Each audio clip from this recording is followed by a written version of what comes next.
ቤተሰብ ኤሉና ያቡ ዛሬ በመጨረሻ ታረቁ። ስለታረቁ ደስ ብሎኛል። እውነት ለመናገር በጣም ተናድጄ ነበረ በያቡ ማለት ነው። ቤተሰብ ሁላችሁም ተናዳችኋል። በቤት የመጣችሁ ኮሜንት የኮመታችሁም የእናንተን ኮሜንት ያየው ነበረ። የራሳችሁ ሀሳብ አስተያየታችሁን እየጻፋችሁ ነበረ። እውነት ለመናገር በጣም ማመሰግናችሁ። እናንተ ትለያላችሁ። ጌታ ክበሩልኝ የኔ ውዶች ማለት ነው። እና ያቡ እኔ በጣም ነው የተናደድኩበት። ምክንያቱ ለምንድነው ሰው አውቆ እኮ ሰውና ሰውን ሊያጣላም ይችላል። እንዴት የሰው ወሬ ይሰማል? ለምንድነው ኤሉን ለማስከፋት ለምን እስከ ጥግ መሄድ ፈለገ ብዬ ነበረ። እንኳንም ባጭሩ ነገሮቹን ይው ተረድቶ አውቆ እንኳንም ተመለሰ። እንኳንም ወደ ኤሉ ህይወት መጣ። ካሁን በኋላ እውነት ነገሮቹ እንኳን ቢመጣባቸው ከኤሉ ጋር ይው ለኤሉ ተናግሮ ማፈታት እኮ ነው በቀላሉ ማለት ነው። ለኤሉ ሳይናገር እሱ ብቻ ይህን መልእክት ሰምቶ ዝም ማለት ጥሩ አይደለም። ኤሉ ደግሞ የምትጠረጥረው ሌላ ነገር ነው። አውቆ ነው እስከ ዛሬ ከኔ ጎኒ የሆነ ወድሻለሁ፣ አፈቅርሻለሁ የሚለኝ ልትሉም ትችላለች። እና የኤሉ ልብን የሰበረ እውነት ለመናገር እንዴ አንድ ቀን ይታረቃሉ፣ አንድ ቀን ይጣላሉ። እኔም እኮ ግራ የገባኝ ይሄ ነው። ቤተሰብ ሁላችሁም ተመልካችም የራሳችሁን ሀሳብ አስተያየታችሁ የጻፋችሁ ነበር፣ ኮሜንታችሁን እያየሁ ነበር በኤሉ ቤት የተለቀቀ ማለት ነው። እና ስታረቁ ብዙ ሰው ይፈልጋል መታረቃችሁ፣ የሁሉም ሰው ደስታ ነው። ሲጣሉ በጣም ነው የምናዝነው። የምር እንኳንም ታረቁልን፣ ደስ ብሎኛል። ሰላም ሰላም፣ ጤና ይስጥልኝ ውድና የተከበራችሁ የቻናሌ ቤተሰቦቼ እንዴት ናችሁልኝ? ደህና ናችሁ? የኔ ደህና ነኝ እግዚአብሔር ይመስገን ብያለሁ። የኔ ውድ ቤተሰቦቼ ቪዲዮዬን ከወደዳችሁ ላይክ፣ ሼር፣ ሰብስክራይብ በማድረግ አበረታቱኝ ለማለት እፈልጋለሁ የኔ ውዶች ማለት ነው። እንግዲህ ዛሬ እንደምታዩት እውነቱን አውቀዋል፣ እውነቱንም አውጥቷል ማለት ነው። እና ከኤሉ ጋር እስከ ዛሬ መራቄ ተጻጽቻለሁ፣ ኤሉን ማጣት አልፈልጉም በማለት እንግዲህ ኤሉን በጥፊ መታለች። እውነት ለመናገር በጣም ተናዳለች። ምክንያቱ ለምን ያናድዳል? እንኳን ኤሉ ብቻ ሳትሆን የኛ ተመልካች በጣም ተናደናል። ለምንድነው በኤሉ ህይወት ለምን ይጫወታል? ካልፈለገ ከኤሉ ህይወት መውጣት ነው ብዬ ነበር። እኔም በራሴ ቪዲዮ ሰርቻለሁ። እውነት እኔም ተናድጄ ነበረ።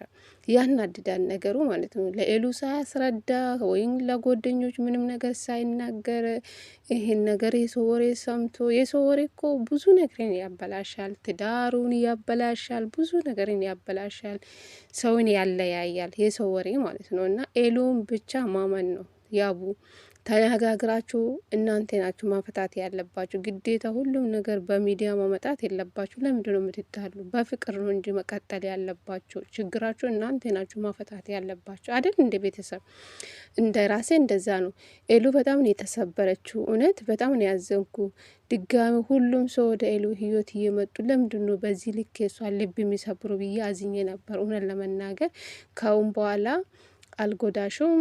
ነገሮቹ ቢመጡብንም አንድ ላይ እስከ ጥግ እንዳለን እንጋፈጣለን ብለዋል።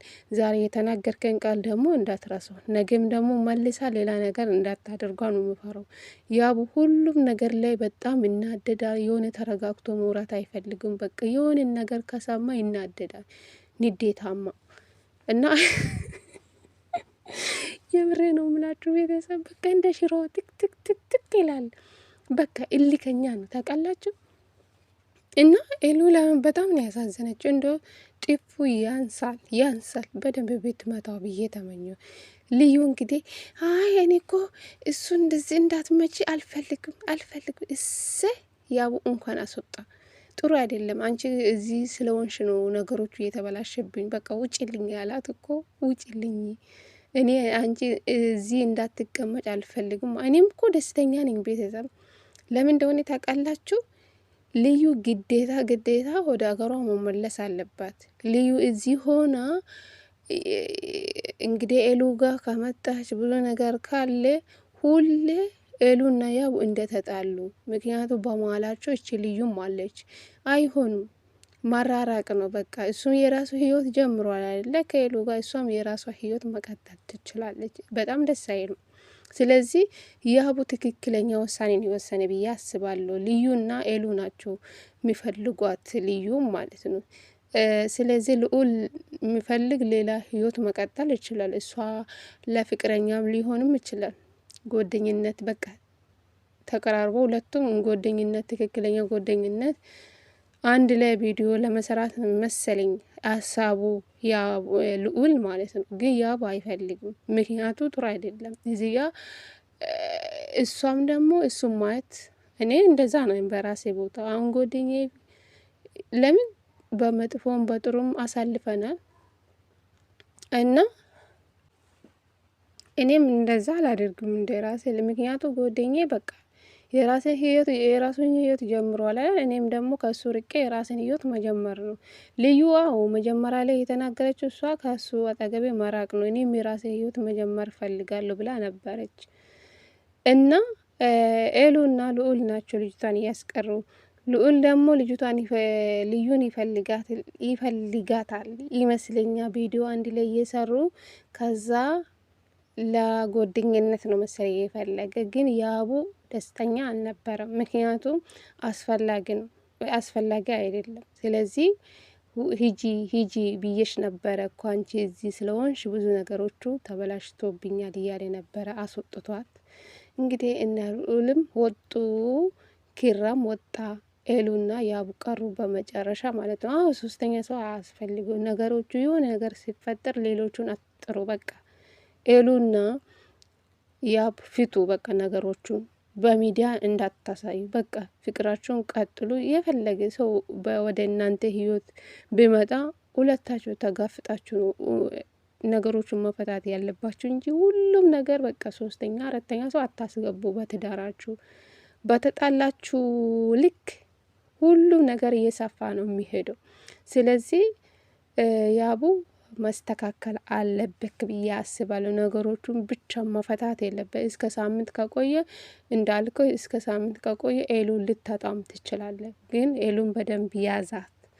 ስለዚህ ኤሉ እንዳታስከፋብን እኛ መልካም ምኞቴ ነው። እንደዛ ነው ቤተሰብ አይመስላችሁም? የሁላችሁም መልካም ምኞቴ ነው። ምክንያቱ ኤሉ እንዳትጎዳ ማንም አይፈልጋቱም። ማንም ማለት ነው። የተጎዳችሁ በፊቱ በቂ ነው። አሁንም አንዴ ወደ እሷ ህይወት እየመጣ አንዴ የተጣለ አንዴ ይቅርታ የጠየቅ አይሆንማ። እንደዚህ አይሆንም ሁሉም ነገር። ስለዚህ ኤሉን ምንድነው የሚባለው? ስማ ጠፋብኝ ጋይስ። ጠበቅ ማድረግ አለብክ ማለት ነው። ስለዚህ ኤሉ እንዳትጎዳት ፍቅራችሁን መቀጠል ነው። ስለዚህ ሁሉም ነገር ቀስ በቀስ ማስተካከል ይቻላል። ሳትጣሉ ኤሉም በአንቴም